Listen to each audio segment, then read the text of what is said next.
Sorry. Hi. Um, it is 9/11. 9/11. 2025. Uh, little one was on my lap, and God forbid, an elbow or a hand should just knock him not out, not even hard. He gets all like, oh my God. All right. Hi. Hi, hi, hi. Man, 9/11, 2025. This is our life. How are you liking it? I don't like it. I really don't like it. It's very hard, to deal with this on a daily basis. Oh, there he goes. Hi, little one. Um,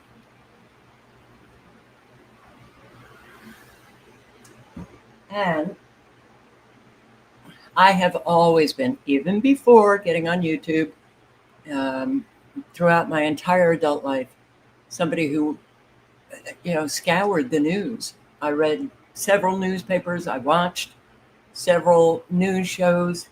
Always had the news on. Never have I felt like I feel now, which is just overwhelmed, overwhelmed with all of the crap that is taking place. And crap is an understatement, let me tell you, because people are suffering the consequences of great evil. So, crap, yeah, that sounds like, oh, some trivial drama that has started. No, no, all of this is very big, very big. And it is sending us real fast in a direction that none of us want to go.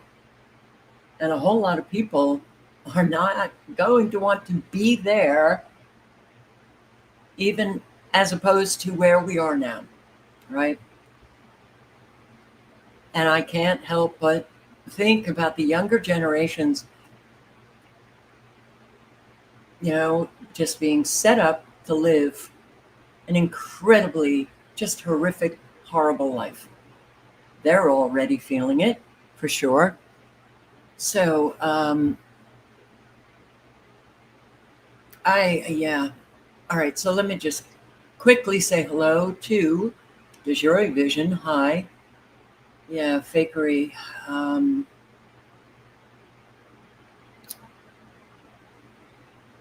well, I'll get into that. Tony, hello. Andrew Cruz and Step Down. Hi.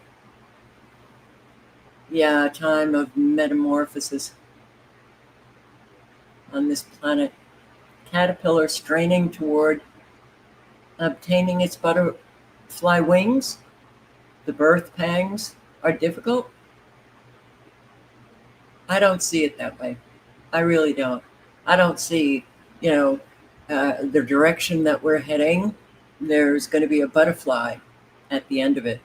I wish, that I could say that that's absolutely true, but that to me sounds like opium, you know. Yeah. Barb in Ohio, hello. Debbie Frado and Sandra Pilar. Vet for Peace, hello. Hello, hello, hello, everybody. Uh, Donald Beretta, hello. BMCC, and Third Eye Sore, hi. All right. Um,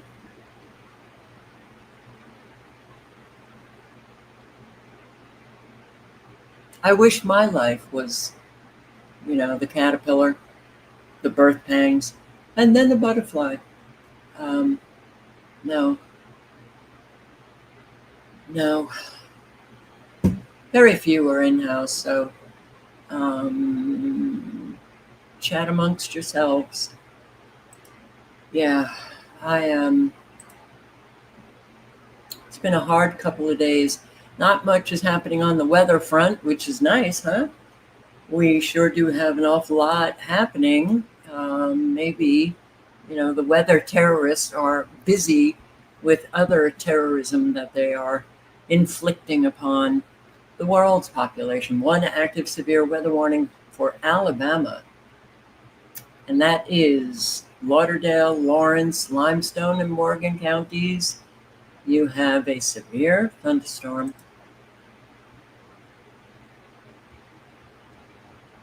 sliding in from Tennessee. Weather-wise, well, you still have these coastal areas of flooding, and New Mexico, Colorado, New Mexico still flood watches, and Colorado flood watches, and Idaho flood watches, Oregon flood watches, and thunderstorms for you guys in Colorado, Wyoming, the real eastern part of Wyoming, and into South Dakota. Um, so the link is in the chat. If you're in any of these colored areas, you might want to click on the link and check out what's going on in your area. As well, the alert page is in the chat, the link, and radar.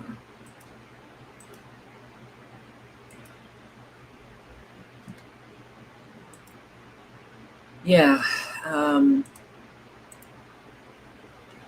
there's your thunderstorm in Alabama, squeezing on through. Link to radar is in the chat. Yeah, not only am I overwhelmed, I'm just at a loss for words. You know, this country specifically, particularly, is so sick. It's so unbelievably sick. And, you know, watching the ordinary Americans, a whole lot of them, still putting very sick, violent, evil people on pedestals is a little hard to take, especially when their behavior is just so obvious that it's like, come on, you know?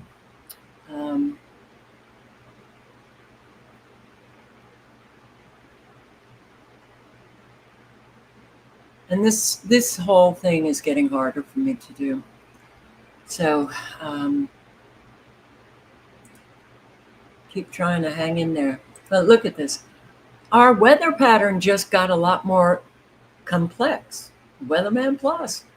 Every day, I'm telling you, these mainstream meteorologists, or YouTube meteorologists, their titles are, you know, worth just looking at or reading.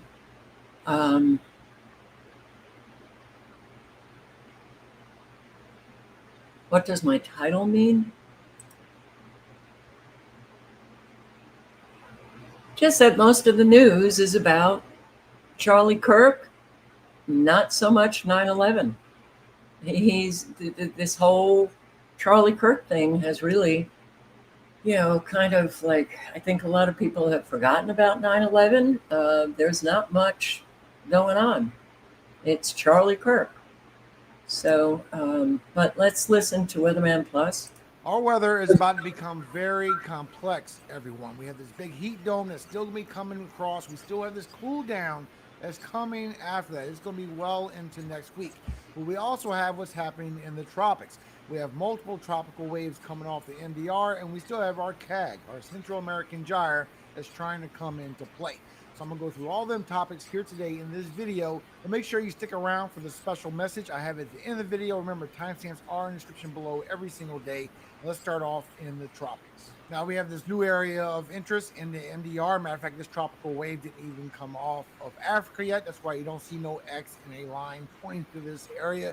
It'll be sometime into this weekend, but it has a 30% chance in the next 7 days, and it will move west or west-northwest about 15 miles per hour. I'm showing that up to the next 7 days, this will make that westward path. But once it goes from that 7 to 10 day mark, it will start moving on that west-northwest and probably will go out through the Atlantic and be a fish storm. But at the same time, we have multiple waves. We have another wave that's sneaking over here towards Bahamas, and we have a wave over here by the Central American Gyre that's trying to form up, but more than likely will go out through the west still. Now in the Pacific. All right, so that's good. The link is in the chat. but also Ryan Hall's video today. What is the title? It is, "This is not, capital letters, this is not your typical September weather." No shit, Sherlock. Okay, it's Thursday, September 11th, 2025. It's the 254th day of the year, and we've got some weather to talk about. We're going to start off in the tropics because it's actually peak season right now. Okay, this is the definition of peak hurricane season. We're right in the middle of it. What we're experiencing right now is actually not normal September weather at all because things are so quiet. Normally, we would have 2 or 3 hurricanes or tropical storms or at least areas of interest to watch. Yesterday, we had 0. The National Hurricane Center actually just populated this lemon out here in the main development region with a 30% chance of development over the next 7 days. So there's really not a lot to look at out here in the short term. But we do have this, and this is something that we're going to be watching very closely over the next 7 days. But it's not just that. I think that things are going to start getting a little bit more normal out here in the Atlantic Ocean, at least over the next week or two. And that can be seen pretty well here on the GFS model. You can see our wave coming off of Africa. This is the system that the National Hurricane Center is talking about right here. It's going to start spinning a little bit on Monday, potentially September 15th. At this point, we might have an invest or maybe even a tropical depression. It's likely going to pretty quickly turn into a hurricane of some sort,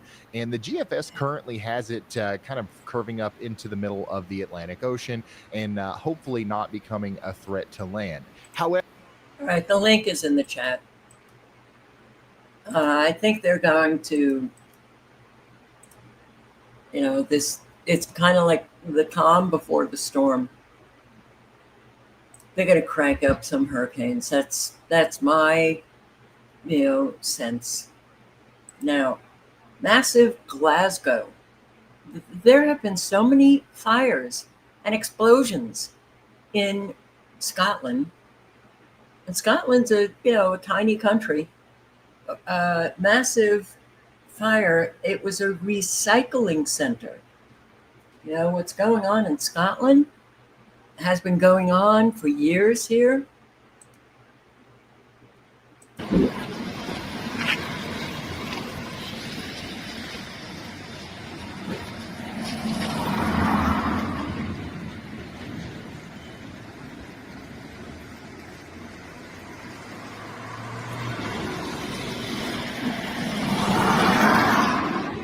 So with all of the geoengineering, all of the nanoparticulates, all of the poisons and the toxins, add to that all of the toxins coming from these fires, these explosions, these chemical explosions that we seem to be having an awful lot of in our country.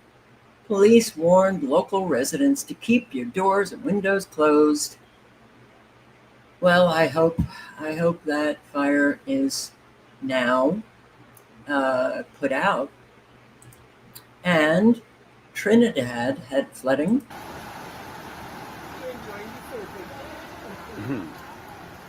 A relentless downpour lasting nearly 4 hours has plunged northwestern Trinidad into chaos, triggering flash floods, landslides, and widespread disruption across the capital and surrounding districts. The Office of Disaster Preparedness and Management confirmed that the flooding, which began mid-morning and intensified through the afternoon, marks the 3rd major flood event in the region this month. 3rd major flood event. 3rd. Okay, none of this is normal. All you have to do is just do a wee bit of research on weather modification, geoengineering. Patricia White, that's been on fire 4 times this year. That one particular recycling plant, you heard all of the noise from it yesterday. Oh, man. Did you keep your windows closed? Also, Luxembourg, Floods in Luxembourg.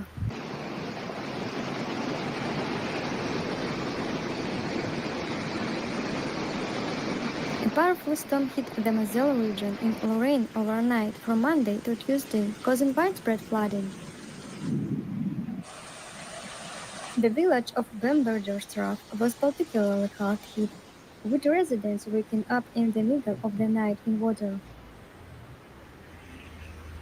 Firefighters carried out 160 operations using 80 vehicles to rescue people and drain buildings.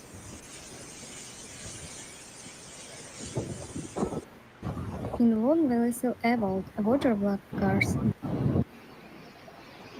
Since early morning, local residents showed solidarity.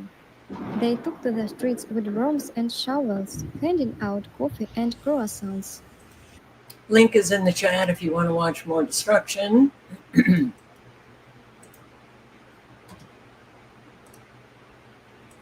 And okay, Woodbridge, New Jersey. Look at this.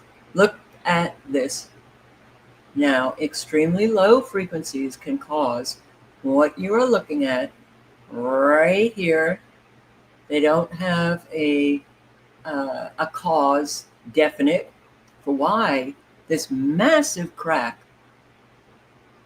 a quarter of a mile, showed up on the streets. It's going to be a major inconvenience, to say the least, because they say that it's going to take months to repair. All right, we are really at the end, okay, of this country. I mean, talk about third world. There's so much evidence now that it's done. It's done. And it's all, everything is just going to, you're going to see more and more obvious collapse, and a whole lot of people are just not going to want to see it. So they'll remain willfully ignorant, making this time even harder. Meanwhile, road repairs will take much longer on Route 440 in Woodbridge, New Jersey, also known as Smith Road.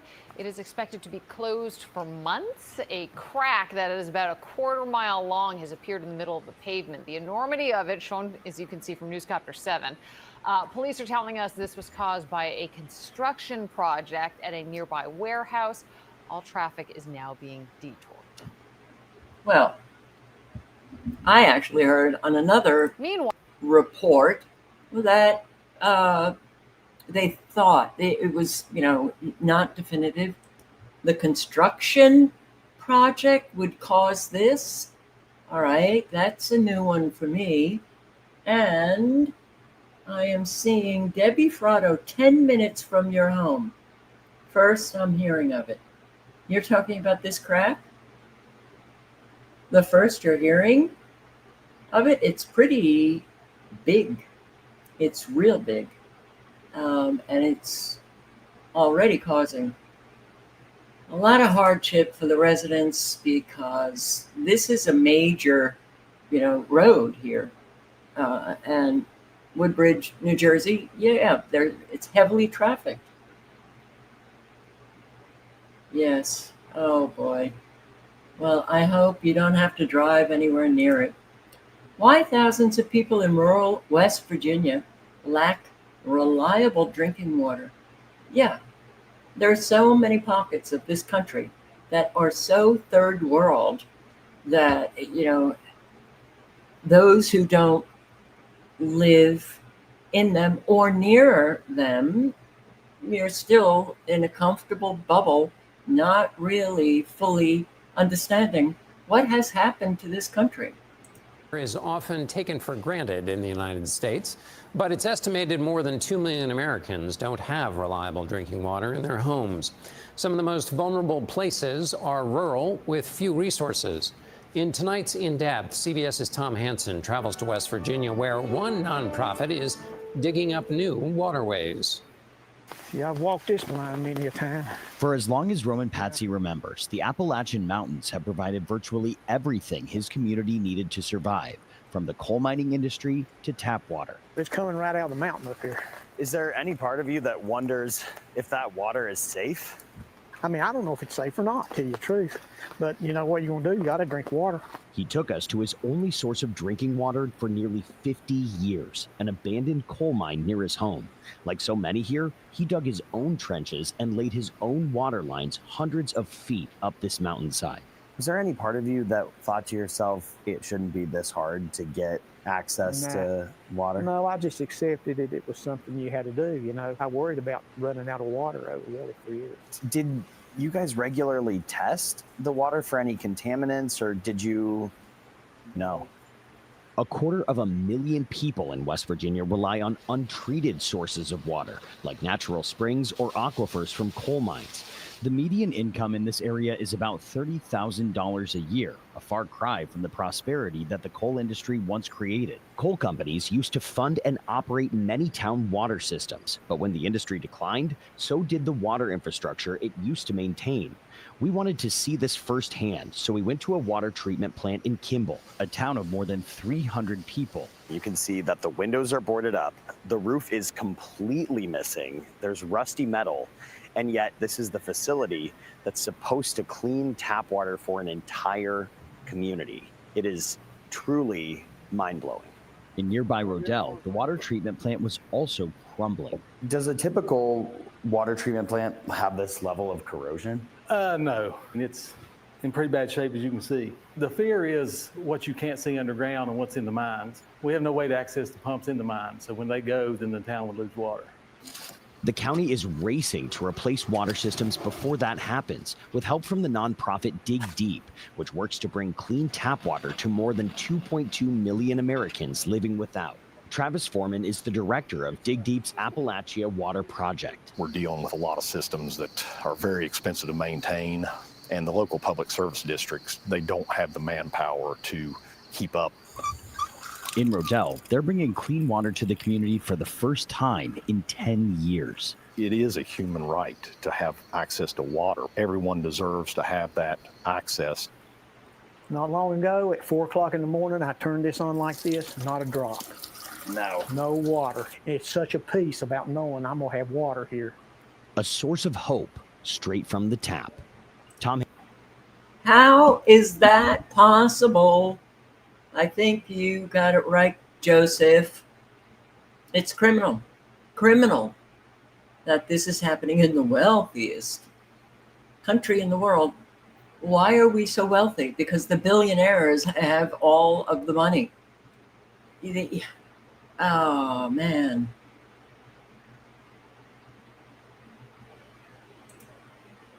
Backyard chickens banned in this town of Maine.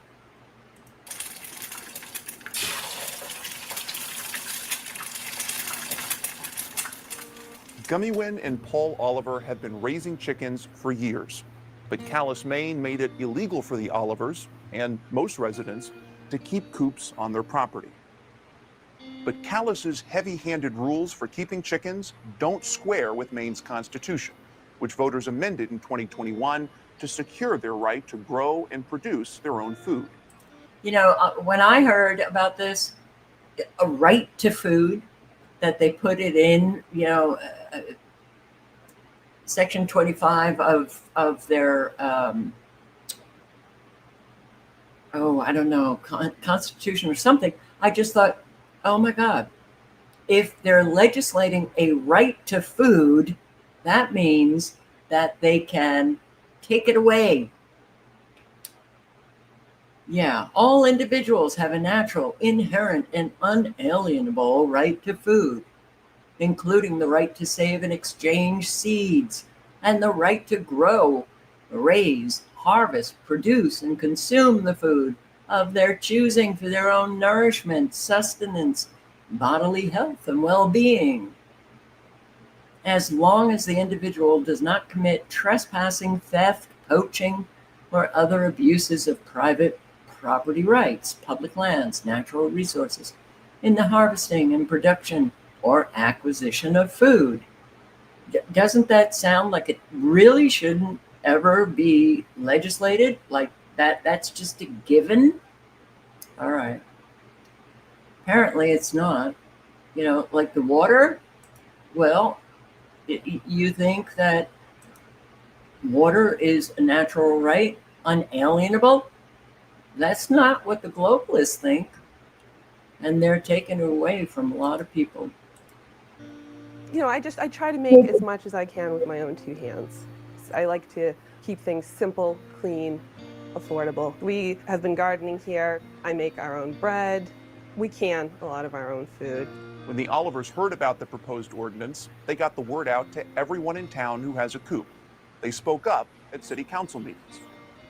When we found out that they were planning to potentially pass this ordinance, my husband and I printed off copies of the proposed ordinance, found chicken owners across the city, knocked on their doors, gave them copies, and asked them please to join the city council meeting to give their opinions. But the council didn't listen and ignored its own attorney's warning that the ordinance might not be constitutional. Again, I can't guarantee whether or not a main court would say this specific ordinance as drafted today is, in violation of the right to food amendment. So the Olivers are suing Calais with the Institute for Justice in a case that could affect all Mainers' right to provide food for themselves. If towns are allowed to continue to do this, then what was the right to food even for? The Olivers love their town, but they don't want to give up their chickens. I love to just drop into my neighbors and give them a dozen eggs once in a while, just to share, and again, to establish that feeling of community. The right to provide food for yourself and your family could easily be whittled away with heavy-handed rules that have nothing to do with whether people can raise animals safely and humanely. We're proud to fight for the Olivers' right to feed their family fresh, healthy eggs and chicken. I can walk 25 feet out my yard and have eggs, and that's just so beautiful, and I want all Mainers to be able to experience that if they choose. So this is the Institute for Justice that I have recommended you subscribe to. They do an awful lot of very, very good work. So we found out why it's so dangerous to have a baby in 2025. All right. I listened to like the first 2 minutes of this, but let's listen to it together a little bit longer to find out why. What's going on? Well, it is dangerous considering the economy, considering how expensive it is to just have a baby.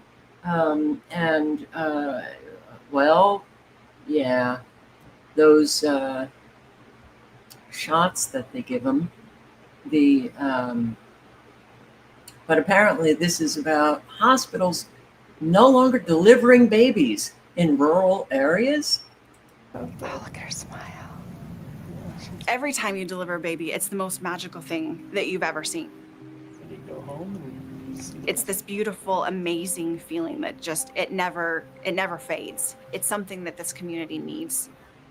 Having a safe place to give birth is an essential part of healthcare, but it's one that's disappearing from America's hospitals. I don't think any hospital wakes up one morning and says, you know what, I don't really like doing this. Let's just stop doing it. If we can't pay the bills, I mean, we're kind of on our own. More than half of hospitals in rural communities no longer deliver babies. But what we're seeing now is just the tip of the iceberg. A debate in Washington could reshape healthcare for millions of vulnerable Americans. It's the most significant attack on the healthcare needs of the American people in our country's history. This is 100% a necessary service. I worry that there would be death. So what happens when something as basic as safely giving birth is no longer possible in many parts of this country? Well, there was a time when women would give birth and they didn't go to hospitals. Perhaps bring that back. It might be less of a danger, to give birth outside of a hospital than inside. But what this is doing is it is literally depleting services in rural areas, which I have mentioned on many, many live streams.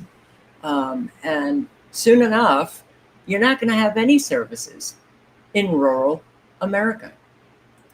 I've lived my life for 42 years here, and this is the first time where I'm like, you're making it harder. If you continue in that way, I don't know if we can stay.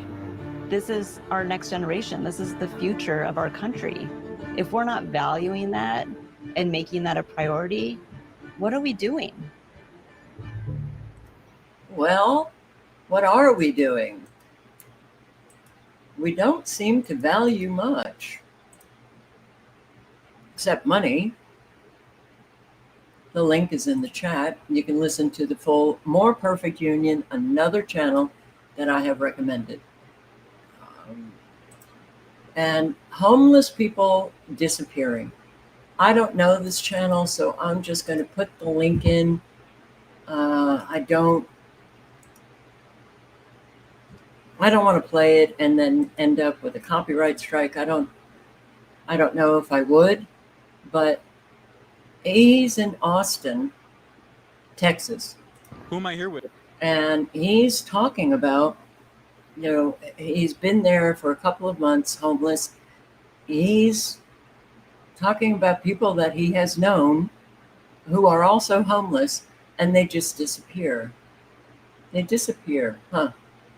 He also talks about drugs that are being given, and he knows the drugs. I think methamphetamine. And he said something's in these drugs because it's making people really go crazy. They're hurting themselves, they're hurting other people. So you might want to check it out. I'll put the link in again. But yeah, I think a lot of people are disappearing now. I wish there was a way that we could, find out exactly. And it's not just homeless people. It's also people who have been affected by weather warfare. A whole lot of people, or these apartment complexes and apartment buildings and houses that are just going up in flames or from the fires and tornadoes. And, where's everybody going?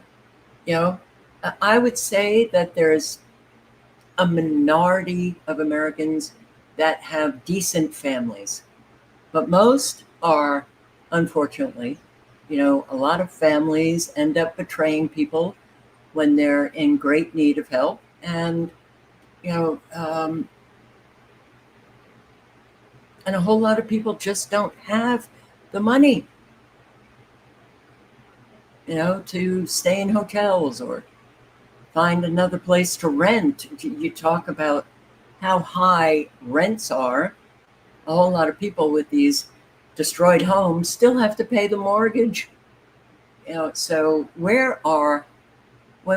when we've looked at 2025, the amount of destruction to Americans' properties, their homes,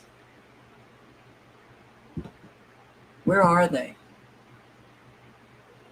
I'd love to know. So, yeah, and people are really freaking out now. And it's just going to be, we're going to see more and more of this, and people will consider this behavior, she's deranged, she's crazy. Stop it. Take a step back. A whole lot of people are not living the experience that you're living. So if you are living their experience, you might be freaking out as well. Because I got a torn rotator cuff and can't work. I'm about to get evicted because my roommate fucking dipped on me right before it was due. So now I'm about to get evicted because I don't have my rent money. So I'm like, let me DoorDash. My car breaks down. I'm gonna lose my mind. Now I'm gonna get evicted and I don't got a car. And I just got denied health insurance just today.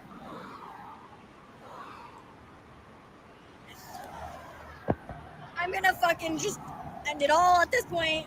Look at me! Look at me! Woo! Oh yes, a lot of this is humor in this video, but really she's just expressing how she's feeling inside, right? Like she's just saying, like, it's probably she's gonna get evicted. Like Americans are going through a lot of things right now, when getting laid off, with the job market, with the cost of living, like all these things are piling up, and isn't it absolutely devastating right now? lost my job because I got a torn rotator cuff and can't work. I'm about to get evicted because my roommate fucking dipped on me right before rent was due.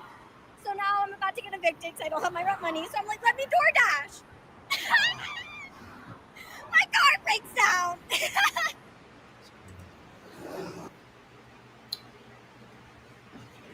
This is just piling up with more and more and more people who are really, you want to use the expression, they're at their wits' end to say something that is so an understatement at this point, and don't think that anyone is coming down to save us.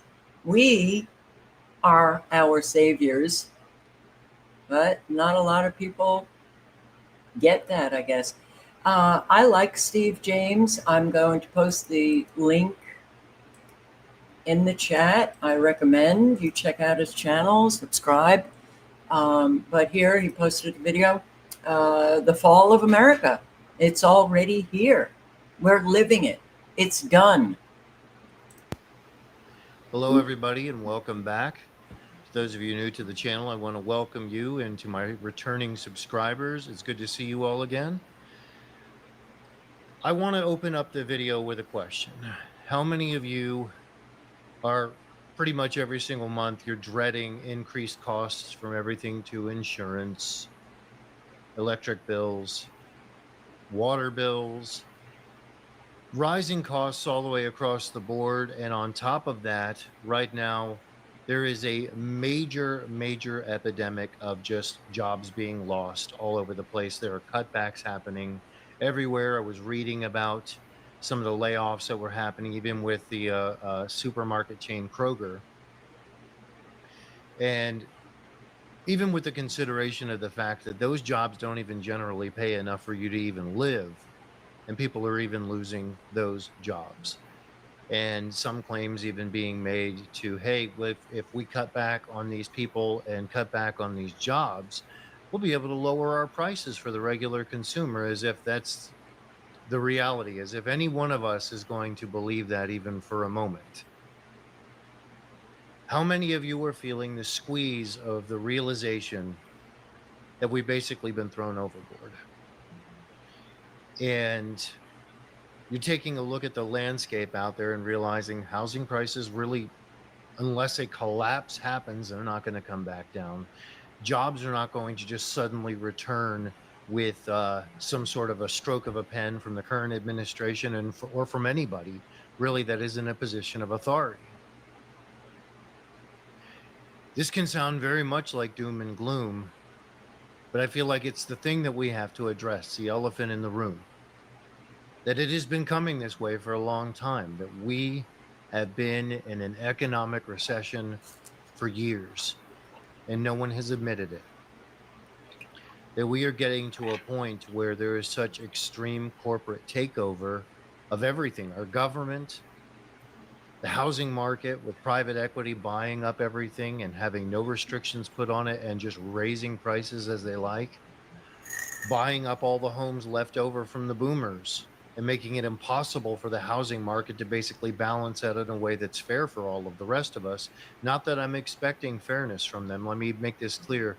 I in no way expect them to ever do what's in the best interest of us. I do not believe, even for a moment, that any measure that is being passed currently by our government or any of the powers that be, or anybody that's operating from a stance of corporate America, private equity, none of these people are going to be doing things in our best interest. This is not me speaking against free enterprise in any way, shape, or form, but it's acknowledging the reality of the situation, that we cannot expect help from any of those sectors whatsoever, nor can we listen to their version of what they claim is going on. They will never acknowledge the disparity between the two versions of what's happening. What we're all seeing and what they know they are putting out there as a false narrative. So I'm wondering how many of you recently maybe that have lost your jobs, or you're in the job market right now desperately searching for something that's going to at least provide you enough money to somewhat be able to continue paying your bills. And this brings me to another point. In a lot of the digging that I've been doing and a lot of the research I've been putting into this, I'm uncovering so many people that are now openly turning to YouTube, social media, TikTok, openly saying they cannot afford to pay their mortgage. They can't afford to pay their bills, and it's just falling off to a point to where at some point, how are people not going to lose everything? The industry, the corporations, everything that owns everything, the banks that own all these properties where the mortgages aren't being paid, they're going to come calling. At some point, they're going to come calling, and I do not believe, my personal opinion on this, that this is a coincidental thing or this is just something that's just happening. I believe that this is something that is being orchestrated. And it is. It's so obvious now that we are in major, major, major crisis. And do you hear, any of your quote unquote elected representatives or the president addressing this major, major crisis of millions, more and more on a daily basis, just being pushed off the financial cliff? No. Wow, it is really remarkable, to say the least. And talk about scam after scam after scam. Giant scam. Status Quo News. Link is in the chat. This woman has been investigating these detention centers, and she's finding that an awful lot of them are really inhumane. They don't even actually have enough people around the country to fill these camps. So even though they're only supposed to be keeping people there for 2 weeks at a time, it seems as though they're moving people from camp to camp to camp, like 2 weeks in Idaho, 2 weeks in Texas, none of which are actually being deported, but they are being put into these facilities to continue the grift across the country. This keeps a direct pipeline of money coming from the public dollars in the state of Florida into the bank accounts of people who support Florida Republicans. Hey, it's Jordan. And it is an industry, just a couple of lives ago, there was an investigation, an article that I was reading. You could see how there are so many people profiting from putting people in prison, in detention centers, and, as long as they have, heads to count, they're making money. And that is really, how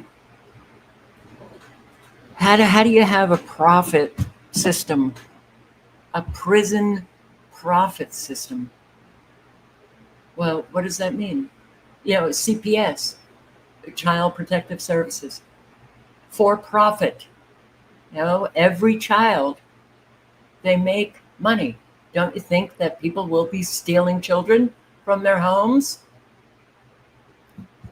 We have so many, the whole system needs collapsing, and unfortunately the collapse is going to, bring about so much suffering, as we are seeing now already. Yeah.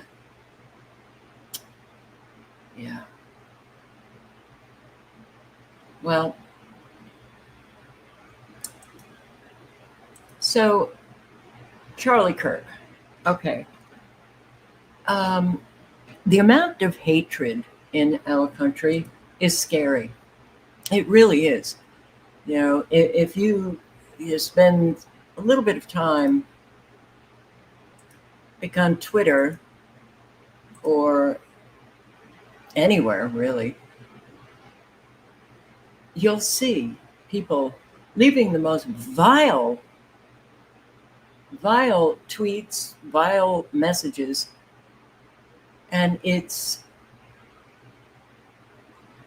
I have been out of the matrix for a very long time. You know, I look at what's happening with these policies, how it affects all of us. But I don't care. I look, we have one party. It's obvious. They are not representing the American people. Another obvious. They are, in fact, deliberately destroying our lives. Another obvious. And they are doing that divide and conquer on both sides. I guess beautifully, because so many people get manipulated by it.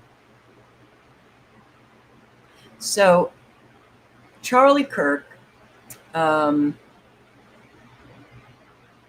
said last night that I watched a couple of his videos. He was with Candace Owens. They were talking, this was during the Obama years, and he was talking about race in America. And I had, I don't know, can't say respect. I did say last night I had respect for those particular issues. But I lost respect for an awful lot. Just like on the left, lost respect during the Obama years, and then Trump enters the picture, and I lost respect for an awful lot, especially as it relates to their support of Israel and full-on support this guy, and supporting an incredibly evil guy, Trump, who's destroying us. I don't see how people can respect people who are supporting evil. Okay, so I don't know when this was, but apparently he was saying that the person who would try to kill him was somebody on the left. At the core of the left, at the core of a liberal, is someone that would use the sword if they had it. They are very violent people at their core. They always have been. They can't debate. They can't have conversation. So they'll resort to these tactics. They're going to do everything they possibly can to try to murder this movement because they can't beat us. So they're going to try to take weapons. And no, we're very aware of that. I'm aware of it. We have to have full-time security. This is not a joke. This is who these people are. When America needed a hero, God sent us Charlie Kirk. Wow. Jack Sobiek, however you pronounce his name. Okay. Evangelical Christian nationalist. There's a lot that you could say about Charlie Kirk that is not good at all. But I don't, killing somebody. All right, so we had, well, I'm going to get to that in a second, but the hatred. Okay, MSNBC fires Matthew Dodd for suggesting Charlie Kirk had it coming. Liz Warren, Jen Psaki, double down. Left versus right, left versus right, right versus left, right versus left. Trump has done a tremendous amount of damage in regards to the divide and conquer, and the influencers, conservative, just like the leftist, influencers. So Dowd said he's been one of the most divisive, especially divisive younger figures in this, who is constantly pushing this sort of hate speech or sort of aimed at certain groups.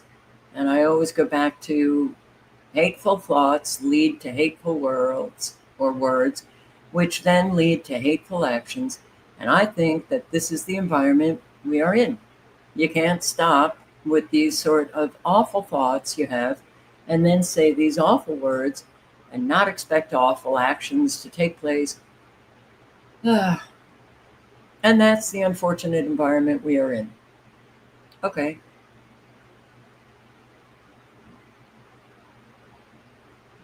The psyche of a huge majority of Americans is sick, very sick, deranged, sick. And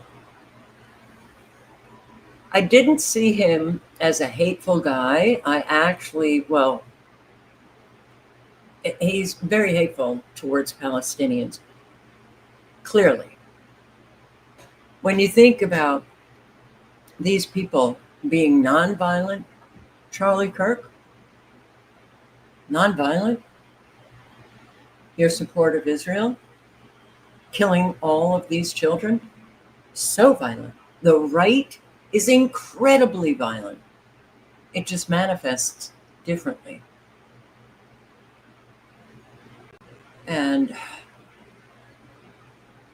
But then listening to, well, Rebecca Cutler, who's the president of MSNBC, came out apologizing, firing Matthew. I apologize. Matthew said, I apologize for my tone and words. Let me be clear. I in no way intended for my comments to blame Kirk for this horrendous act. Let us all come together and condemn violence of any kind. Well, you know, your words are pretty hateful. But these people, she's right. I can't stand her. I find her to be an absolutely repulsive human being. But she's right. Oh, please. Right. Why don't you start with the President of the United States? Right? And every ugly meme he has posted and every ugly word. That's what Trump has been doing constantly since he got into office. His messages on Truth Social are so violent and so hateful and so divisive and disgusting, vile. One after the other. Yeah. Have we ever had a president who spends an awful lot of time on his own social platform writing vile, hateful, violent messages? I can't stand Psaki, but yeah, gun recovered, revealed, pro-trans, anti-fascist messages. So now we have these shooters who, into the guns, leave messages. Really? I don't know. Gun recovered from his assassination revealed the ammo and the gun. Pro-trans, anti-fascist messages. Frankly, I think this guy was a sniper, a hired assassin. The weapon was well, if you know anything about weapons, which I don't, Mauser bolt action rifle, shot once right after Kirk was shot. I was listening to some of these college kids, and the first one that I listened to said he heard 2 shots. 2, not just 1. Okay, hold that thought for a few minutes. So yeah, now we do have, there's an awful lot, in Utah, in Idaho, in a whole lot of states where they have good hunters. But that shot right to the artery, especially when you have umpires standing behind Charlie Kirk. But did you know, it's like every event like this, we have major publications that have been found out to have published articles on the death of somebody before it happens. How it's over, it's the same flippin' script over and over and over again. Those for seeing this all about Charlie Kirk. First of all, I am devastated. I am stressed. I hope he's okay. I was just Googling this and something blew my mind. This just happened September 10th.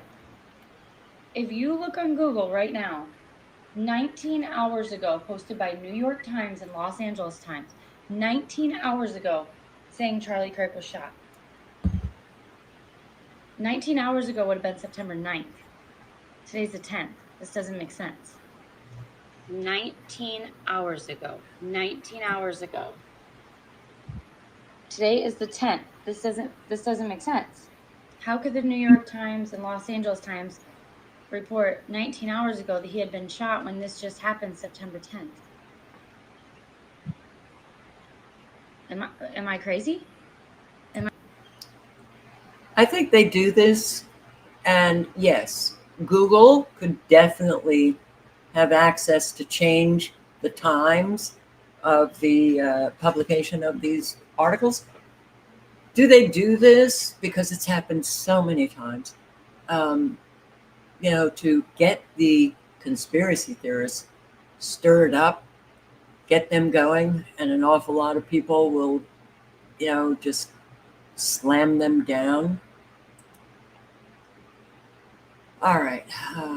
The only explanation Grok could come up with for this is it's a search engine glitch or edited. Since it doesn't look like this is edited, and it's highly unlikely this is a glitch, it's very suspicious. I do think that Charlie was probably a sacrifice, though I will say I do consider other people's point of view and what they show as evidence. All right. But here, you got the umpires behind him. And watch, because it was clearly a hit. Do you know how many mass shooters there have been in America over the last 10 years? Counting or not counting gang violence? Great. Do you know how many mass shooters there have been in America over the last 10 years? Counting or not counting gang violence? Great. Do you know how many mass shooters there have been in America over the last 10 years? Counting or not counting gang violence? Great. Do you know how many mass shooters there have been in America over the last 10 years? Counting or not counting gang violence? It's like, all of the signals. And then right after this guy does the arm signal, he gets shot. Okay.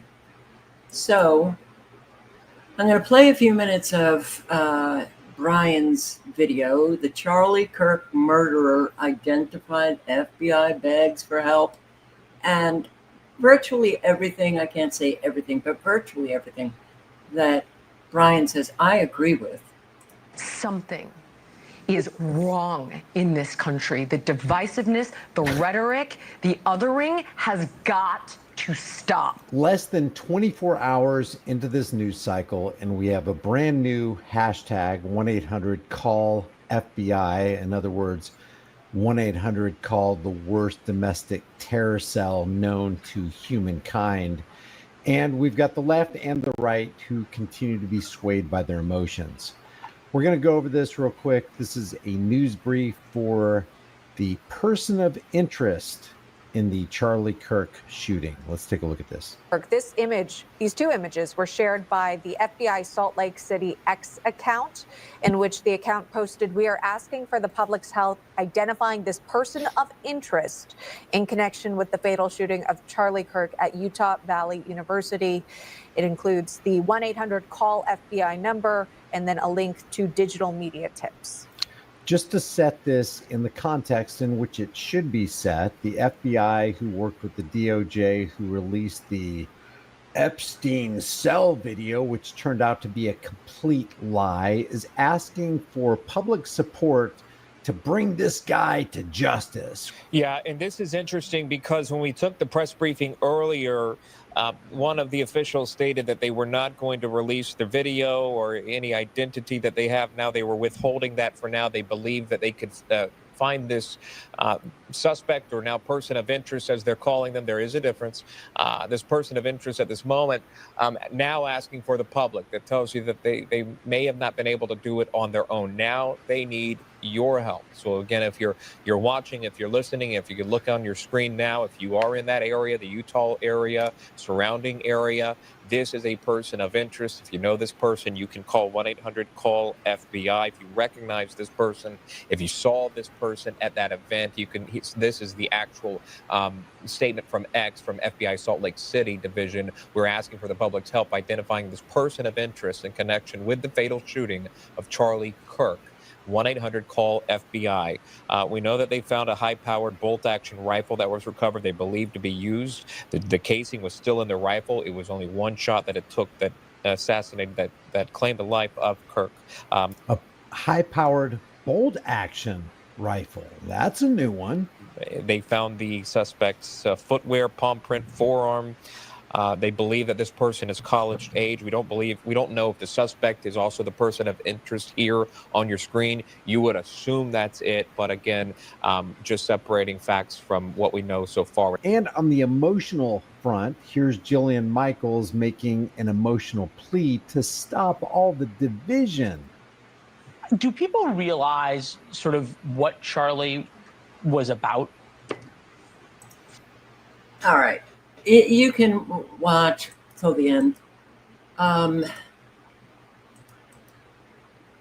He did have on his podcast, he did invite, to the conferences, Turning Point conferences, people who had very different takes and opinions, which, for all that is being said about Charlie Kirk, he did engage in dialogue with people, which, an awful lot of people are doing their own speculation about why we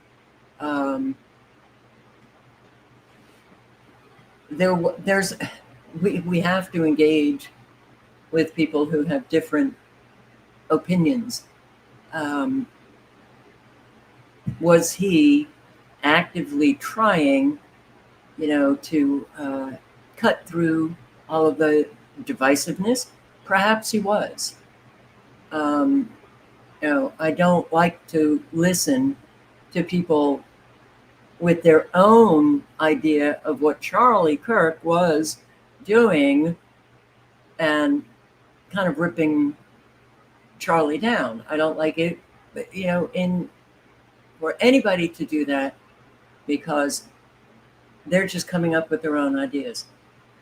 You have to know Charlie well enough. You have to, be inside Charlie's head to know what he was doing. Now, I see other people in the chat. Apparently, Peggy Hall posted a video on that this was a sick hoax, meaning that the whole thing was staged, and I guess Charlie is fine. I don't think so. I go with that he may have been sacrificed, or he may have been taken out by the right, and they putting all of the blame on the left. Now, all we can do, is gather all of the facts that we have and then speculate, because we're never going to know what actually happened. So I do want to bring your attention to, why is this? Okay. Hive Mind Nation, this is a call for an uprising. The link is in the chat. He has called for all of us to help him with this channel. So click on the link, subscribe. No, I don't agree with everything that everybody says. But it doesn't mean you can't listen to them. And I do want to point out, just why is this all the way over here? Shouldn't be. All right. Let's start from the beginning. All right.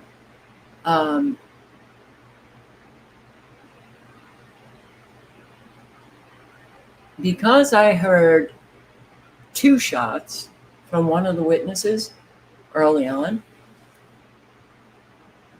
I'm going to wonder, because he apparently at these college events, he wears a bulletproof vest. So let's just listen to what a call for uprising is saying about his shirt flying up right before he gets hit in the neck. And everything surrounding the Charlie Kirk assassination, it's starting to become more clear that the character Charlie Kirk is indeed dead in this reality. But the actor playing Charlie Kirk may very well be alive. Now, when we first see this footage, you have to remember, you have to take it in. The first time you're going to see it, you're going to say, wow, that looks real.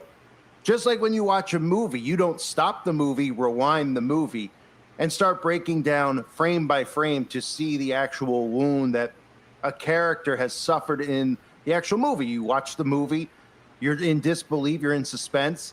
The person in the movie gets shot, and you just move on. You don't go through it to try to break down, well, how did they use special effects here to have this character, show this character getting shot? Now, when it comes to the real world, or what's supposed to be the real world, which is really a simulated reality because the news is manufactured and scripted, and that's how they create chaos. That's how they've created all of this division, by putting these characters in place on the left and on the right, by provoking one another, by giving you fictional stories of shootings here and border crossings there and illegal immigrants committing these crimes and criminals being let out of jail and running free in the streets and Democrats not caring. All of these actors have played their role to create this civil war, which was done by design. And I consider it, but I don't think everyone is an actor. But for sure, the world is a stage, that we know. But I do want to get to that. Okay, I think it's about right here. When you see this footage, let's look at it real fast in real time. The first time you see it, this is going to look like someone getting shot in the neck. I saw many people comment on many of my posts that I put up saying that this is 100% real because they're watching it in real time. They're looking at this saying, wow, that looks very, very real. Look. Gang violence. Great. Counting gang violence. Great. Counting gang violence. Great. Counting gang violence. Great. Counting gang violence. Great.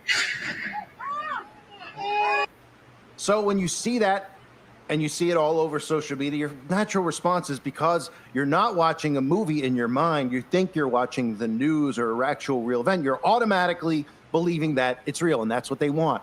Because they wouldn't be able to pass these laws and make these changes unless they carried out these false flag operations to make you want change and make you want red flag laws. That's what I've been saying over and over and over again, that we need to remind people. If all these fake events that they've created, these school shootings, et cetera, didn't occur, the left wouldn't be calling for gun control because they wouldn't see a problem with people having guns. So they have to create all these events. And of course, the only people who really want guns removed for citizens are these people who are in power, who want to remain in power for the rest of their lives. And they realize that once people wake up to what's actually been going on, including this divide and conquer psychosis they put people in, that the people might rise up against them, and they need to make sure they're unarmed. Now, in that... All right, so he's talking about the shirt. It does look like he's wearing a bulletproof vest. And I have to wonder if, I don't know, were there 2 shots? And one bullet just kind of grazed by the shirt, and the other one hit his neck? I don't know. But yeah, we do have to consider, especially with what we are living, that everything could just be, you know, a staged affair.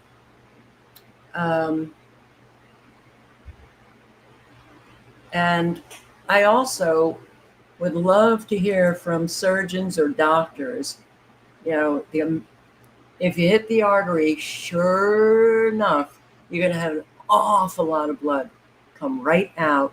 But would you have that amount? I don't know. I hate that I'm even having to consider, you know, so many different takes on, I don't like this world. I do not like it. And I've said, God, years ago, with all of the school shootings and, yeah, that one in Connecticut. But then events that have taken place, and then I just stopped because I'm like, it for me, it doesn't matter. It doesn't matter. It's horrific if Charlie Kirk was murdered. It's horrific if he wasn't, and it's all fake. Either, you know, take on this is horrific. And this is what we're living. But it all brings us, whether fake or not, it all brings us to an end that none of us want to live. And I do think that Trump, wow, he's, I think we're going to be seeing another executive order come out. And didn't he just say a couple of days? Yeah, he said just a couple of days ago, you know, that he was considering taking guns away from transgender people. Oh, and now Charlie Kirk, murdered by somebody who's pro-trans and anti-fascist.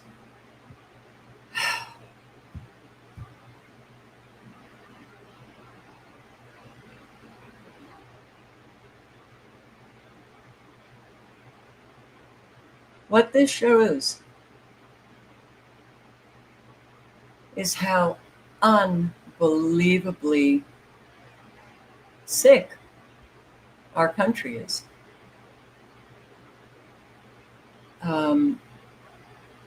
Dumbest thing you've heard is that what I'm saying, or what a call for uprising is saying?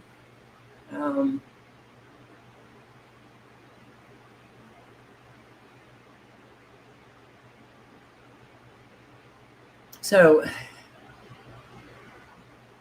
I don't even know how to address much of what's going on in our country anymore. You know,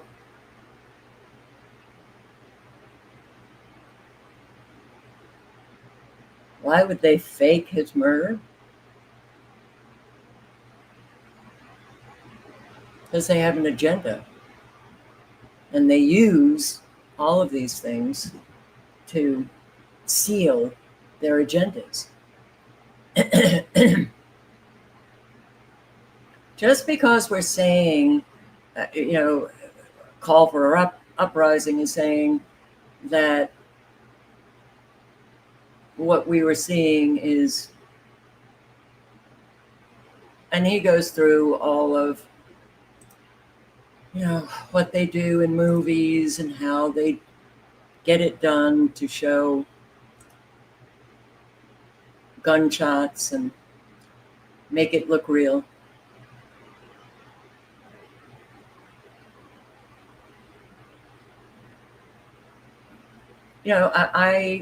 I don't think it's fake. I don't think Charlie is alive. I have to wonder, if it's really the left versus the right that took him out. He was calling on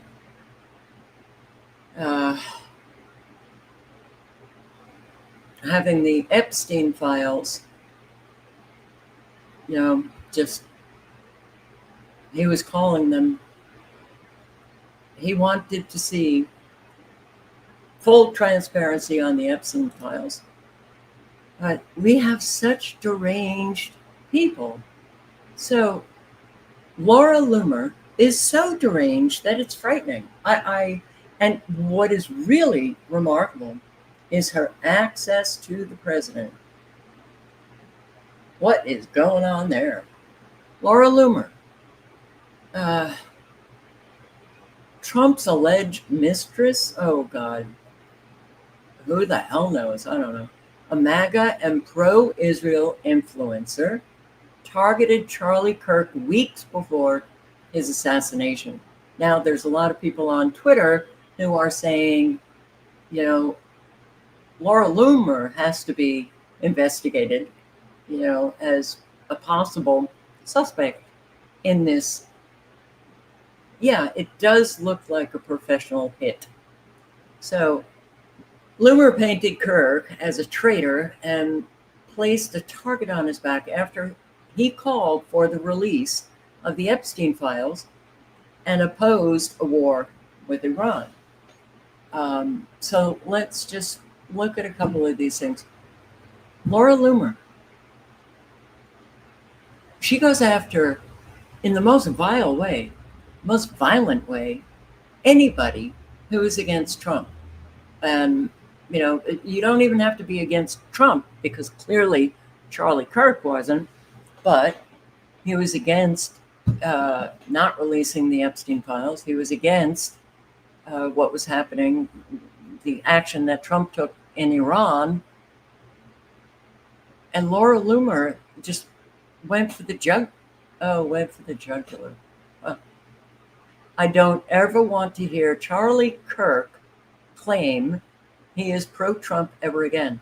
After this weekend, I'd say he has revealed himself as political opportunist, and I have had a front row seat to witness the mental gymnastics these last 10 years. Lately, Charlie has decided to behave like a charlatan because he had different opinions on specific, policies or actions. Well, you can't have that. You have to have the undying loyalty, apparently. I have to, sorry, I had to get this bigger because I can hardly see anymore. Lately, Charlie has decided to behave like a charlatan, claiming to be pro-Trump one day while he stabs Trump in the back the next. Turning Point was only able to thrive thanks to the generosity of President Trump. So maybe Trump put in some money, funding, and that means that if Trump does things that Charlie disagreed with, then he has to remain silent. How sick is this mind of Laura's? But I'm doing this also. Think about all of the ordinary Americans who are just like that. It's either black or white. On the 1-year anniversary of the assassination attempt on Trump's life, talk about fake. Charlie hosted Dave Smith at Turning Point, a conference, where Dave Smith was able to speak to a bunch of conservative youth at an organization that claims to be pro-Trump. 3 weeks ago, Dave Smith called for President Trump to be impeached and removed from office over his decision to blow up Iran's nuclear facilities. Charlie played both sides of the Iran issue on his show, as we all saw, because he wants to play to both sides of the aisle. The honorable thing to do is to have a position and actually defend it to the death instead of flip-flopping. Well, he wasn't flip-flopping. He just disagreed with Trump on certain issues. But you can't do that.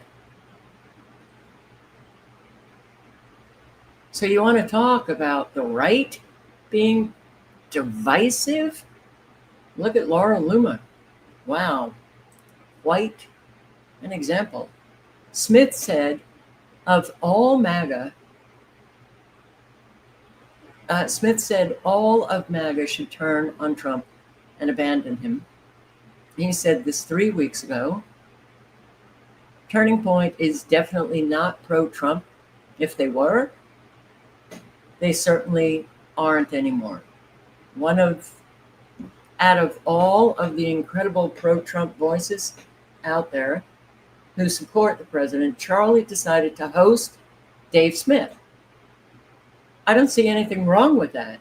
You can be loyal to somebody and then have a podcast or have a conference and you invite somebody along because perhaps you want to hear the opposing viewpoint. Oh, can't do that. You have to stick to that brainwashing always. So that's the problem with most Americans. And Laura Loomer, her deranged thinking is the thinking of an awful lot of people. So she says it's really shameful. And I am honestly just disgusted by the nonstop flip-flopping on the right.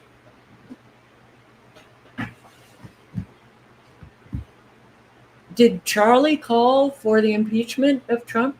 It's not flip-flopping. Why does this woman have such influence? Why does she have literally open access to the Oval Office? Why? That to me is scary. Then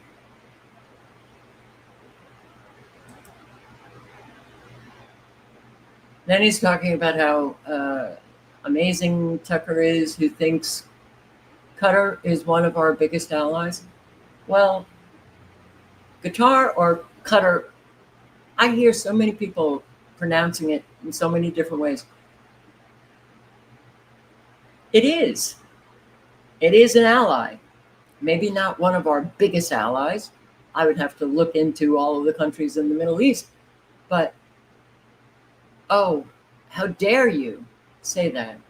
But it was factually, maybe not the biggest, but it was factually correct. But wait, I thought Islam was incompatible with the West. The next minute, he's telling people on his show that Trump is going to get us into a big, messy war with Iran. Then he's saying he never said it. Then he's talking about how he's an evangelical. Then he's giving Tucker a hero's welcome 1 week after he ran a propaganda piece for the president of Iran, who claimed Iran has never killed a U.S. citizen, while Tucker calls some of Trump's biggest supporters dual agents. You know, all of this is crazy. All of this is just crazy drama that I don't want any part of.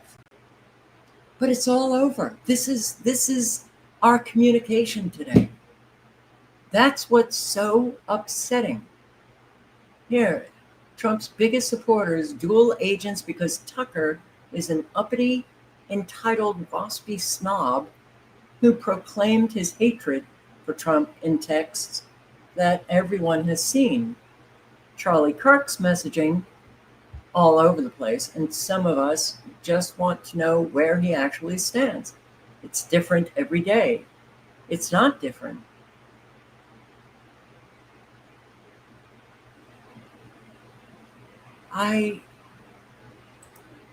It's so sad that this is what we've come to. It's called having principles. And trust me, I'm not the only one who is fed up with the nonstop gaslighting. Principles, Laura? Principles, Trump? Holy shit. Am I living in a different, was I just transported to this planet? Like, my entire life, I've listened to things that I'm like, what? How is that? How? I've just not been quite grooving with the American way. So she was really coming after Charlie Kirk. But when he came out, and stated that he wanted full transparency on the Epstein files, who knows? Laura Loomer apparently can't have any guns because she's been in a psychiatric institution and has been, well, in common parlance, deemed deranged. But considering the power that this woman has now, and it's not surprising because Trump's deranged as well, so I guess they kind of hit it off. Could she have called hit on Charlie Kirk? Anything is possible. I don't think anyone should be surprised at anything. And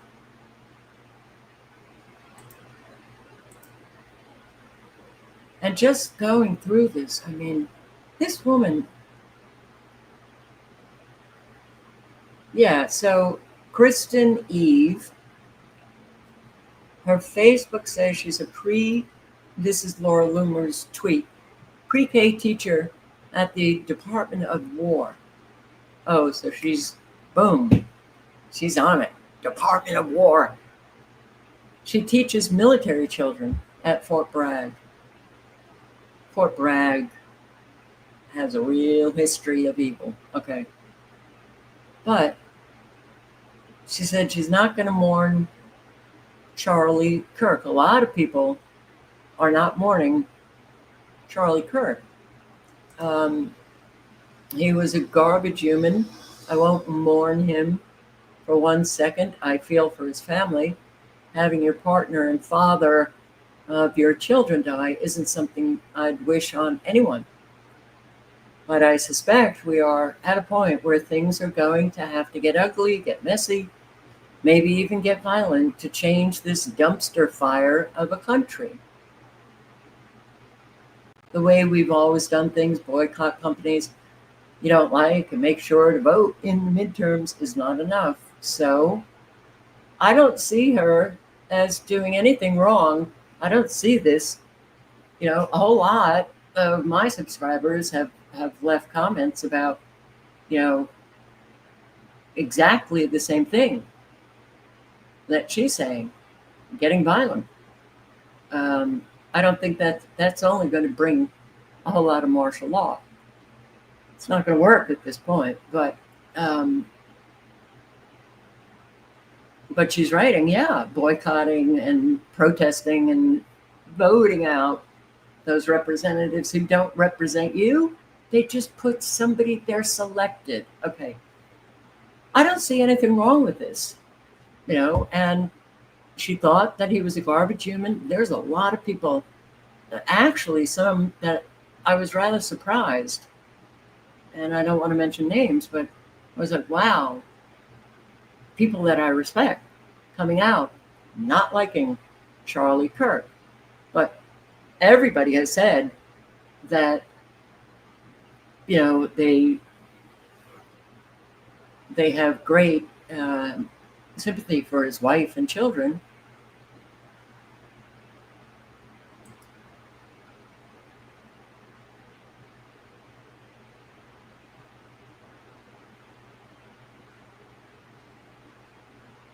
Yeah, I did hear that video, though, of Charlie Kirk saying that he thought gun violence victims and mass shooter victims are a reasonable price to pay for the Second Amendment. There's nothing reasonable about people losing their lives to mass shooters and gun violence. We are a sick, violent nation. Do I think that we should, you know, take away everybody's guns? No. But there's something very wrong with the psyche of the American people that are walking low road. My God, they've taken an escalator right on down to the basement. There they are, most Americans. They can't think, a whole lot don't care, and yeah, pick up the violence.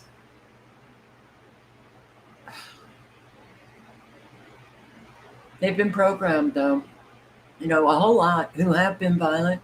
You're growing up in homes that are really kind of not well adjusted to a deeply disturbed society.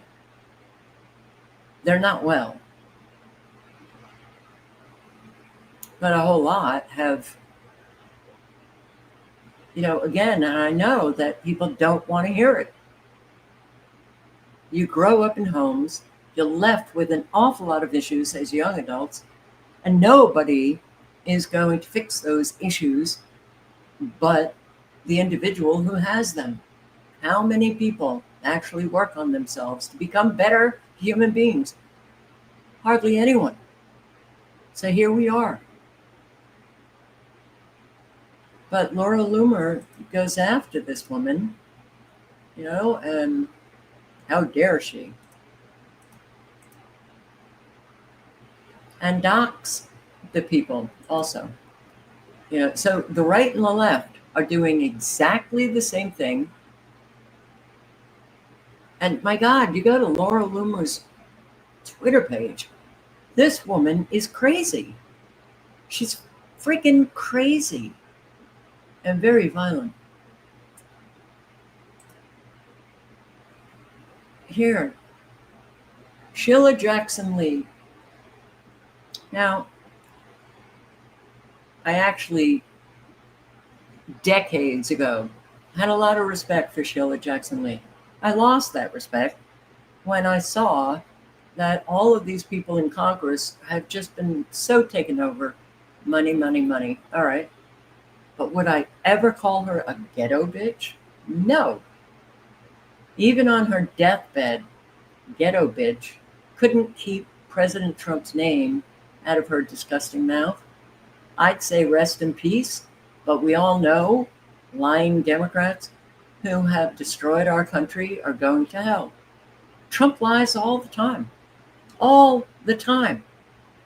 There's really only in how, you know, it manifests are there distinctions between the right and the left. But they're doing essentially the same thing. A whole lot of divide and conquer with an awful lot of violence.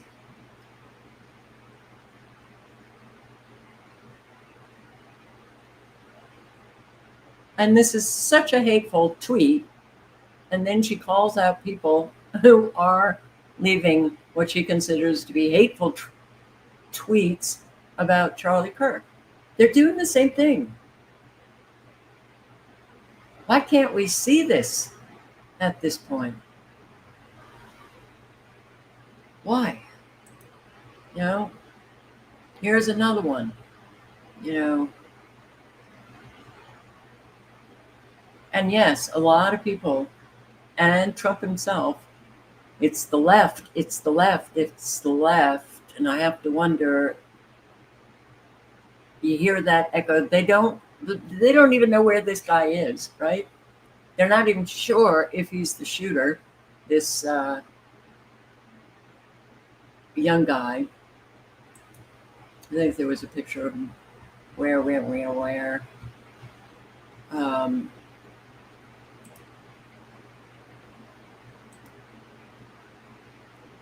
So, but it was immediate. It was immediate that it was the left.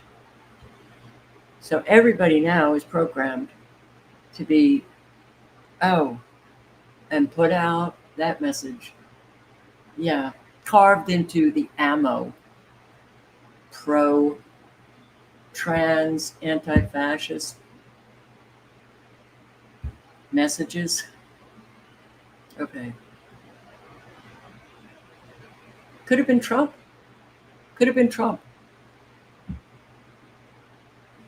No, first of all, get rid of the guy that's calling for full transparency on the Epstein files and having difficulty with my war actions. He'll be the sacrifice and we'll get the job done on the gun issue.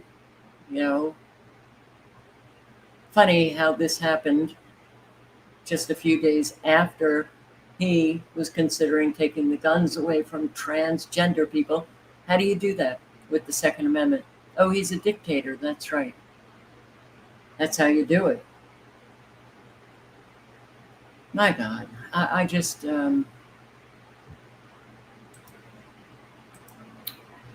of this is going to stop. It's going to get worse. It's time for Trump to shut down, defund, prosecute every single leftist organization. If Charlie Kirk dies from his injuries, his life cannot be in vain. He must shut these lunatic leftists down once and for all. She's not the only one. The left is a national security threat. So is the right. So is the right, honey. So is Trump. We have a major crisis with millions upon millions upon millions upon millions upon millions of Americans suffering from not being able to afford food or any kind of medical care that they need, their mortgage, their rent, getting laid off, no jobs out there. That's the national security crisis that seems to be hush hush on that. We're not going to even talk about that. Not even going to address it. We're going to do this left-right bullshit, divide and conquer. So we get the job done in the final nail in the coffin of the American experiment. Left with all of these violent, deranged people. Ugh, I don't know. I can't. I don't want to do this anymore. But the left is also deranged. Influential conservative activist Charlie Kirk was assassinated during a campus speaking event in Utah. President Trump announced Kirk's death in a post on Truth Social, writing, "The great and even legendary Charlie Kirk." We've heard this over and over again. Expressed their heartbreak and horror at Kirk's passing. Thousands of sick users also flooded social media to celebrate the passing of the co-founder of Turning Point USA. Disturbing reactions ranged from mocking memes to outright cheering. Clap if you care. All right, let's move on. One user shared a video of herself dancing with a caption that read, "Charlie Kirk was just shot in the neck. This is cause for celebration." Others have shared images showing party balloons and memes with phrases like "rest in piss." The popular X account Libs of TikTok posted a disturbing compilation of people openly mocking Kirk's death. The post called out the deranged leftists as pure evil. Kirk was a father of two who boasted millions of followers and billions of views for videos in which he would engage in fiery debates with students on college campuses. Speech is not a left-wing value, and they do not believe in freedom of speech. They believe in totalitarian control. There are exceptions to that. But so does the right. That's what is remarkable. Trump, totalitarian control. Free speech with Trump? No. Look at what he's doing, under the banner of anti-Semitism. He's destroying our free speech. Come on, you guys on the right, my God, are you so stuck in that bubble that you can't see straight? Or are you just lying and you're wanting everything that Trump is standing for and doing? And that's pretty scary. My God. Yeah. This is where I don't know. I mean, we just have a whole lot of people on both teams that have this deranged thinking. They need to come out of the matrix. They need to start, doing what they need to do to deprogram their minds from all of the bullshit in the matrix and start thinking for themselves, thinking clearly. My God, they're all bringing us down. All of them. Charlie Kirk, all of them bringing all of us down.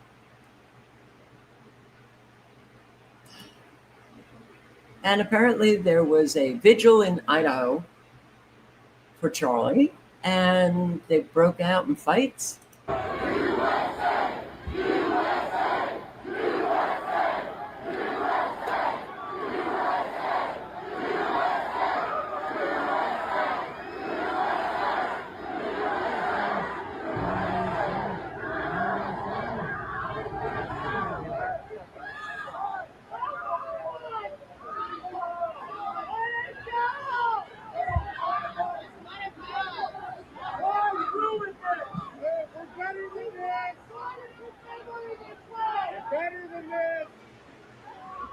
No, we're not. He said we're better than this. No, we are not. This is exactly who we are.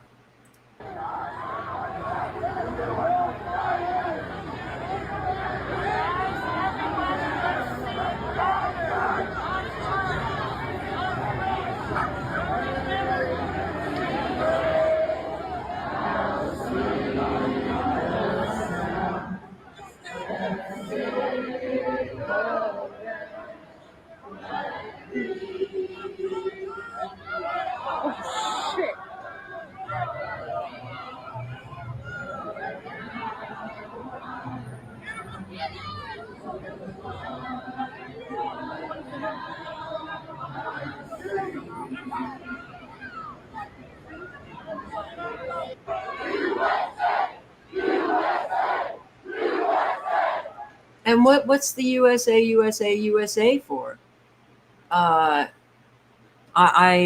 We have caused so much suffering. Our entire history has, except for 25 years, been war, taking over other countries. What is that USA?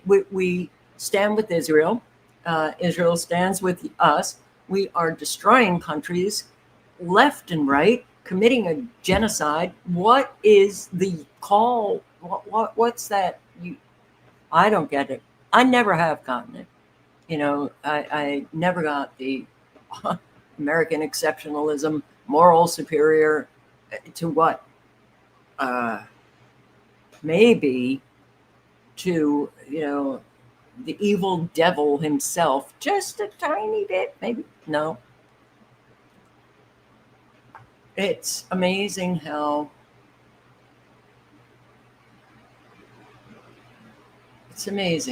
just how really I see this kind of stuff and I think the word pathetic.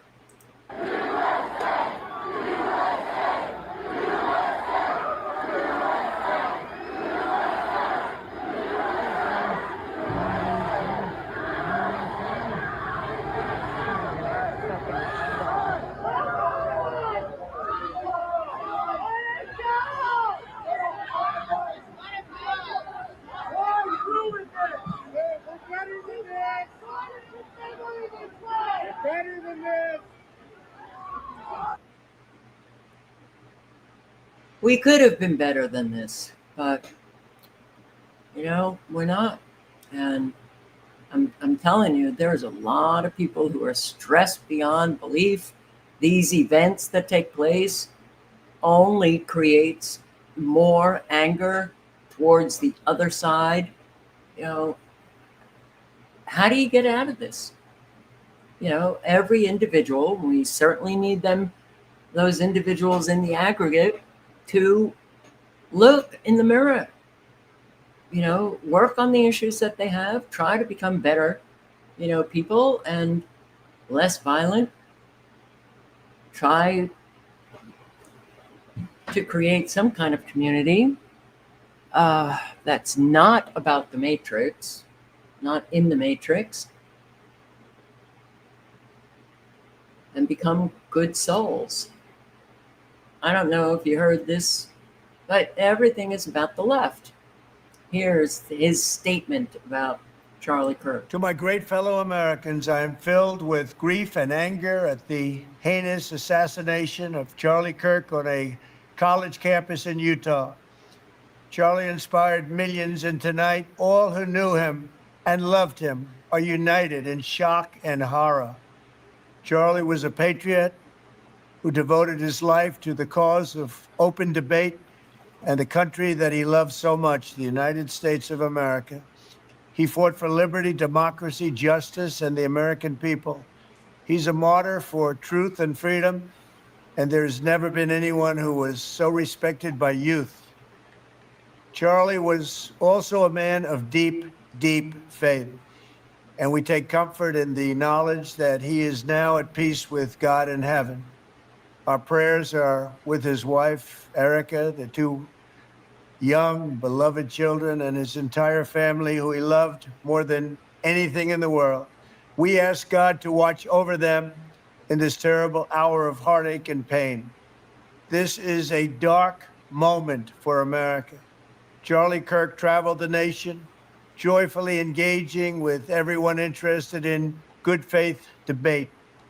His mission was to bring young people into the political process, which he did better than anybody ever, to share his love of country and to spread the simple words of common sense.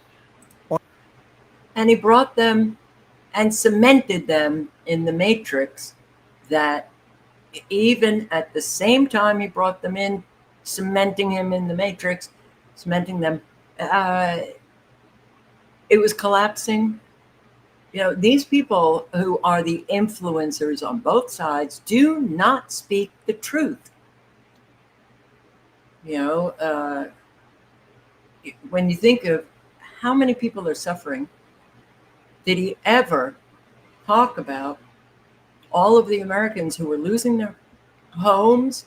Did he ever talk about all of the, well, forget about weather modification, but how many did he ever try to inspire the youth to help those who are suffering? No.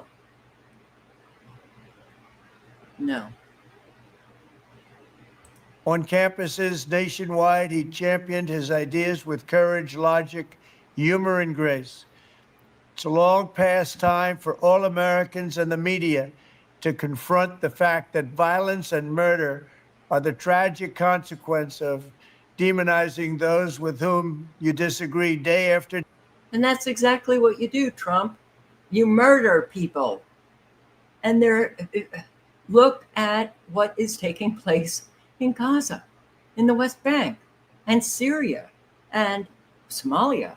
How many bombs have you dropped on Somalia in 2025? You outdid yourself from the last term. You outdid Biden on those bombs. You murder people all the time. You want to go into Venezuela. Why? To steal their resources. It's not about stopping drug traffickers. If it were true that he wanted to do that, he wouldn't have to go far. CIA is right there in Washington, or right across the river, Potomac or something. Come on. This is ridiculous to listen to this. day, year after year, in the most hateful and despicable way possible. For years, those on the radical left have compared wonderful Americans like Charlie to Nazis and the world's worst mass murderers and criminals. This kind of rhetoric is directly responsible for the terrorism that we're seeing in our country today, and it must stop right now. My administration will find each and every one of those who contributed to this atrocity and to other political violence, including the organizations that fund it and support it, as well as those who go after our judges, law enforcement officials, and everyone else who brings order to our country. From the attack on my life in Butler, Pennsylvania last year, which killed a husband and father, to the attacks on ICE agents, to the vicious murder of a healthcare executive in the streets of New York, to the shooting of House Majority Leader Steve Scalise and 3 others, radical left political violence has hurt too many innocent people and taken too many lives. Tonight, I ask all Americans to commit themselves to the American values for which Charlie Kirk lived and died, the values of free speech, citizenship, the rule. Free speech? Free speech? Oh my God. Wow. Now, how do people listen to this and not just get disgusted by the hypocrisy of this guy? I don't get it. I don't get it. We are in big trouble because Americans cannot think clearly. Now, do I think clearly, all the time?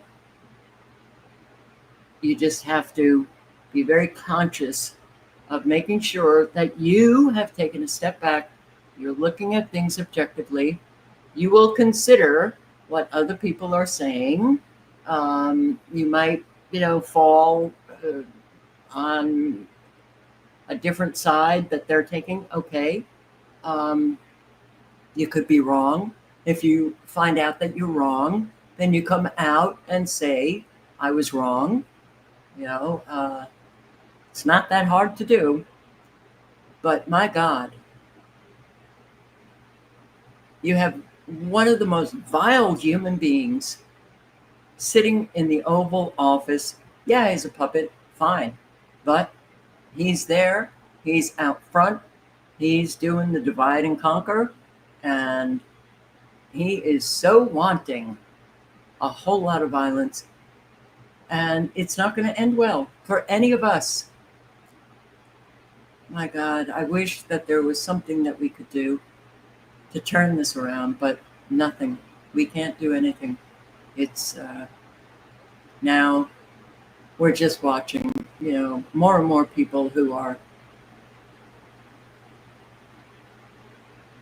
having to suffer this evil, and it is so sad that we didn't have, a strong army of good to go against this evil. You got to get out of the matrix. Stop the bullshit on the red team and the left or the blue team. Take a step back and think for yourself. You wouldn't think that that would be so hard, but apparently a whole lot of people just do not want to do it. Rule of law and the patriotic devotion and love of God. Charlie was the best of America, and the monster who attacked him was attacking our whole country. An assassin tried to silence him with a bullet, but he failed, because together we will ensure that his voice, his message, and his legacy will live on for countless generations to come. Today, because of this heinous act, Charlie's voice has become bigger and grander than ever before, and it's not even close. May God bless his memory. May God watch over his family. And may God bless the United States of America. Thank you. Yeah, as I destroy it. It's really not that hard, and I really appreciate people who come out and say that they were programmed, that they were brainwashed, that they were wrong.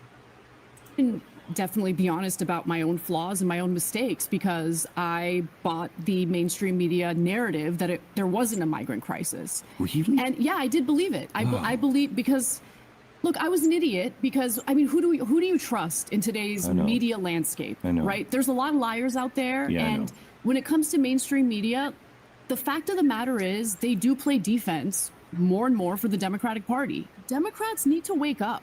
Mm-hmm. Because more and more voters feel like they're being abandoned by the Democratic Party, economically speaking.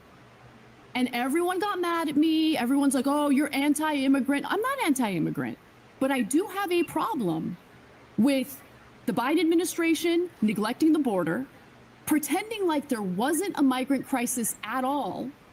And what? We're going to pretend like that's not going to cause electoral harm? And look, It's okay to say that you're wrong. Really, it's okay.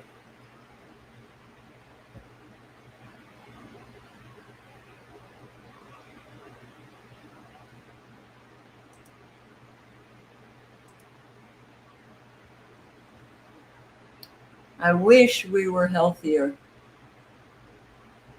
I really wish that we were healthier people, but we're not.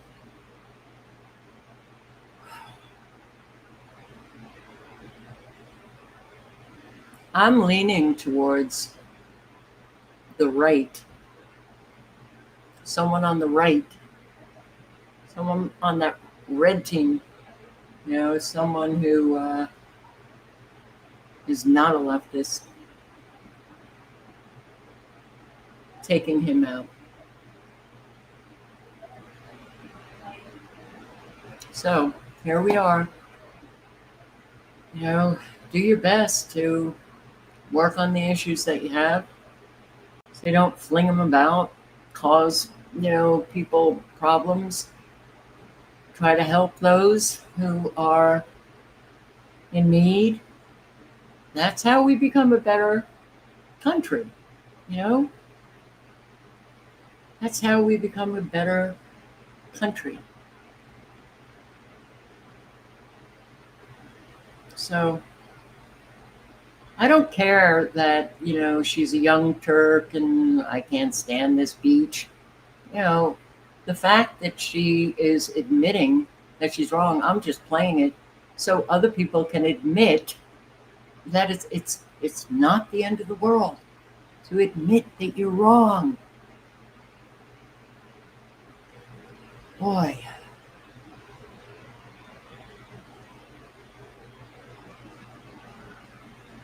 One thing I will say is a definite, certainly for me, this country is exhausting. It's just exhausting.